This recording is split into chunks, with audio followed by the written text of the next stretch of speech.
The legend of Azor Ahai. He's the legendary warrior that saved the world from the White Walkers. Lots of fans think he might actually be the same person as the prince who was promised. Legend has it that 5,000 years ago, winter fell for a generation, and a lone figure referred to as Azor Ahai put an end to the darkness. Melisandre discusses the prophecy in A Clash of Kings. She says, "There will come a day after a long summer when the stars bleed and the cold breath of darkness falls heavy on the world. In this dread hour, a warrior will draw a burning sword from the fire, and that sword shall be Lightbringer, the red sword of heroes, and he who clasps it shall be Azor Ahai come again, and the darkness shall flee before him."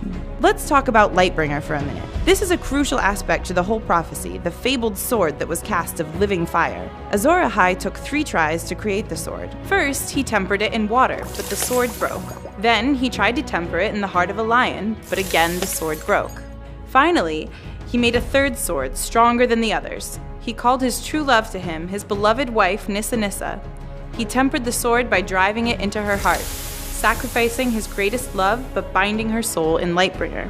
In the legend, Lightbringer is always referred to as a sword, but many people think that it might simply be a metaphor for something else, another type of weapon that could be used against the White Walkers. In A Dance with Dragons, Melisandre says to Jon Snow, "When the red star bleeds and the darkness gathers, Azor Ahai shall be born again amidst smoke and salt to wake dragons out of stone." Aemon Targaryen adds that Azor Ahai must have some of the blood of the dragon in him. In fact, a woods witch told Aerys and Rhaella Targaryen that Azor Ahai would be born of their line specifically. As Targaryens, anyone from their line would count as having the blood of the dragon. So to recap, there are 7 total signs that point to Azor Ahai. Number 1, Lightbringer, a sword or some other weapon that can be used to fight the White Walkers and save the Earth from the Long Night. Number 2, reborn and forging Lightbringer under a bleeding star. And number 3, born amidst salt. Number 4, born amidst smoke. Number 5, has the blood of the dragon, more specifically is born of Aerys and Rhaella Targaryen's line. Number 6, a sacrifice of a loved one. And number 7, something to do with dragons.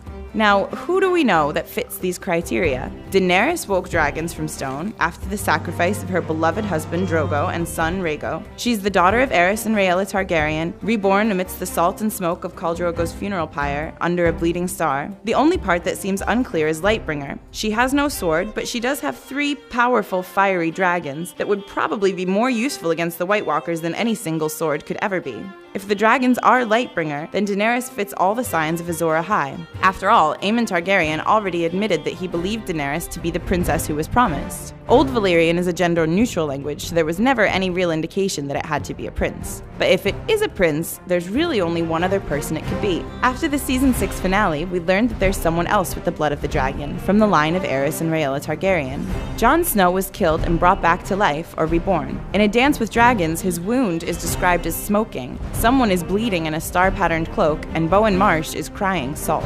Jon is already a brave warrior, fighting against the White Walkers, so these are all signs that point to him being Azor Ahai. But the Lightbringer part is unclear at the moment, as is the sacrifice, and he has no connection to dragons whatsoever, beyond just being a Targaryen. Melisandre seems convinced that he's Azor Ahai. He's the prince that was promised. But she's been wrong before.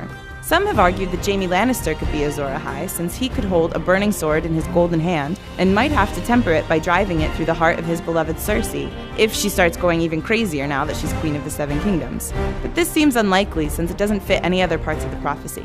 Right now, it looks like Azor Ahai is probably Dany, or possibly Jon, but maybe even both, since that would bring together a song of ice and fire. Who do you think is the prince who was promised?